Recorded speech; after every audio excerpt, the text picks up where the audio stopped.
لو بتدوروا على وصفة كيكة شوكولاتة تعتمدوها يبقى هي دي. تعالوا نعمل مع بعض احلى كيكة شوكولاتة، احلى من الجاتو، طعمها بجد رهيب. كيكة شوكولاتة غرقانة بصوص الشوكولاتة، صوص اقتصادي منها فيها بدون ما نستخدم شوكولاتة خالص، بحجم عائلي. فيلا بينا نشوف الطريقة، توكلنا على الله. اول حاجة هنحضرها الدقيق. معايا 2 كوب من الدقيق، هنزل عليهم بمعلقة كبيرة مليانة من البيكنج باودر، ولو هتستخدمي كيك شيف استخدمي الكيس كامل. هتنخلي المواد الجافة الاول كويس جدا، هتسيبيه على جنب، وبعد كده نحضر بقية المكونات. في الخلاط او بالهاند بلندر هننزل بكوباية من الحليب، عليهم نص كوباية من الكاكاو الخام. انا بستخدم الكاكاو الخام الاسباني، اهم حاجة يكون نوع الكاكاو اللي انت بتستخدميه كويس جدا.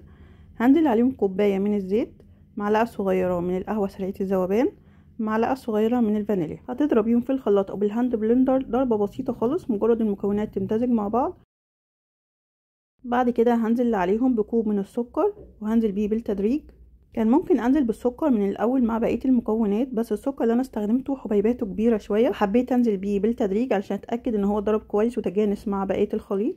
فانت لو هتستخدمي سكر حبيباته صغيره ممكن تنزلي بيه من الاول مع الزيت والحليب. اهم حاجه انك تضربي كويس، مش عايزين يكون باين اي اثار لحبيبات السكر. انا دقت الخليط وحسيته محتاج معلقه كمان من السكر، فانا استخدمت كوب من السكر زائد معلقه كبيره. الخليط علشان توصلي للقوام التقيل السميك زي اللي انت شايفاه ده لازم تضربي في الخليط مش اقل من 4 دقايق، وما تزوديش كميه الزيت المستخدمه عن كوب زيت. هو كوبايه حلوه قوي، وان شاء الله يبقى معاكي الخليط بنفس الشكل والقوام ده. عايزه اقولك انت كده بقى معاكي احلى صوص شوكولاته. هناخد كوب من الخليط ونسيبه على جنب، هو ده اللي هنزين بيه في الاخر.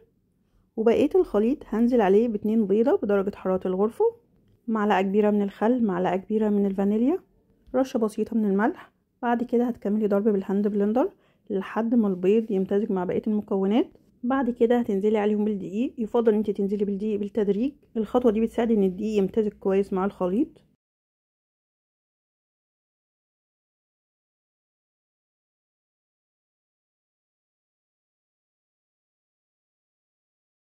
بعد ما نزلت بكميه الدقيق كلها هتلاحظي ان القوام بقى تقيل معاكي جدا.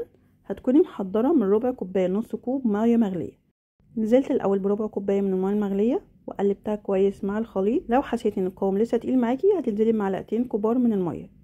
انا تقريبا استخدمت تلت كوب من الميه المغليه، ممكن تستخدمي نص كوبايه كامله. المهم ان الخليط ما يبقاش معاكي تقيل قوي. اضافه الميه المغليه للكيكه في الاخر بيخلي الكيكه تطلع معاكي طريه جدا. في الاخر خالص بالمعلقه او الاسباتولا بتتاكدي ان الدقيق امتزج مع بقيه الخليط. شايفين القوام؟ هو ده القوام المظبوط. استخدمت صينيه مقاس 28 في 28. انا مش عايزه الكيكه تكون معايا سميكه قوي، تقدري تعمليها في مقاس اصغر من كده، لكن لو اكبر من كده هتطلع معاكي الكيكه رفيعه جدا. تدهنيها الاول بسمنه او بزبده، بعد كده هتنزلي بالخليط وتوزعيه كويس بالتساوي عشان ما يبقاش فيه حته اعلى من حته.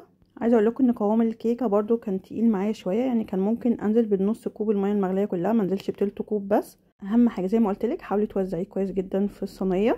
بعد كده باي سكينه رفيعه او ستيك بتمشي بالشكل ده. الخطوه دي بتساعد ان لو في هواء زياده في الكيكه بيخرج.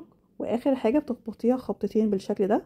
بالنسبه للتسويه في فرن ساخن مسبقا على درجه حراره 180، بتدخليها في الرف الاوسط. تاخد معاكي تقريبا من 25 دقيقه ل 30 دقيقه، لكن لو الصينيه حجمها اصغر ممكن تاخد معاكي 45 دقيقه. بعد ما الكيك بتبرد بتبتدي تخرميها باي ستيك رفيعه، ولو عندك اللي هي خله الاسنان هتكون افضل كمان، والاخرام تكون متباعده. لو الاخرام حجمها كبير هتلاقي صوص الشوكولاته اللي هتنزلي بيه في الاخر الكيكه هتشربه ومش هيكون باين عليها من فوق خالص. معايا كوب الا ربع من الحليب، هنزل عليه بمعلقه كبيره من صوص الشوكولاته اللي كنا سايبينه على جنب، وهتقلبيهم مع بعض كويس جدا. بعد كده هتسقي بيهم الكيكه. الخطوه دي اختياريه، زي ما قلت لكم الكيكه اصلا هتكون معاكم طريه جدا، بس لو مش هتسقي الكيكه يبقى ما تخرميهاش. هتسيبي الكيكه لحد ما تتشرب التشريبه دي كويس جدا، وفي الوقت ده هنحضر الطبقه الثانيه. في حله نزلت ب2 كوب ونص من الحليب، هنزل عليهم ب2 ظرف من الكريم كراميل. هتقلبي الكريم كراميل مع الحليب كويس جدا على البارد. هو الطبيعي ان الكيس الواحد بياخد كوبايتين من الحليب، بس انا عايزه القوام يكون تقيل معايا فنزلت بكيسين على كوبايتين ونص من الحليب. بعد ما قلبتيهم على البارد كويس جدا هترفعيهم على نار متوسطه، واول ما تلاقيه بدا يغلي معاكي هترفعيه على طول من على النار وهتنزلي بيه وهو سخن على طبقه الكيك. الطبقه دي اختياريه بس بتفرق جدا في الطعم، وانا عامه مش عاملاها كتير، انا عايزاها تكون طبقه رفيعه مش سميكه. ممكن تكتري الكميه لو عايزاها تكون طبقه سميكه معاكي.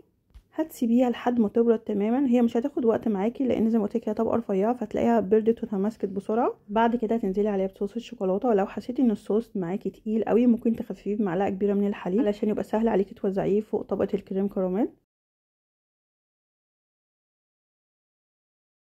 هتسيب الكيكه في التلاجة مش اقل من ساعتين، وكل ما تسيبيها وقت اطول هتاكلي احلى كيكه شوكولاته. بعد ما سبتها في التلاجة تقريبا ساعتين، كان نفسي اسيبها اكتر من كده بس الاولاد طبعا ما صبروش. بعد كده هتقسميها بالشكل اللي انت تحبيه. احلى حاجه في الكيكه دي ان انت ما تحسيش ان هي كيكه عاديه، ان هي قطعه جاتوه بجد رهيبه. تقدري تعمليها لو جايلك ضيوف فجاه، مش هتاخد معاكي وقت خالص، وهتبقى حاجه كده تشرفك قصاد الضيوف. عندك مناسبه او عيد ميلاد، بجد حاجه خطيره جدا. بعد كده زوقتها بشويه من جوز الهند والكريز. ممكن تزوقيها باي حاجه متوفره عندك، مكسرات، شويه سوداني، اي حاجه. وده شكلها. في الاغلب اول قطعه بنخرجها ما بتبقاش مظبوطه قوي. عايزاكم تلاحظوا طبقات الكيكه نفسها سمكها مظبوط جدا، وطبقه الكريم كراميل ظاهره ومش كتيره قوي، يعني بالنسبه لي كده حلوه جدا. وصوص الشوكولاته طبعا رهيب. من افضل الكيكات اللي بحب اعملها، سهله جدا وسريعه واولادي بتعشقها. وطعمه جميل. طعمه جميل الكيك يا جودي. وده كان رأي جودي بنتي الصغيرة. جربوها بالطريقة دي وإيه رأيكم في التعليقات. أسيبكم في رعاية الله وحفظه، والسلام عليكم ورحمة الله وبركاته.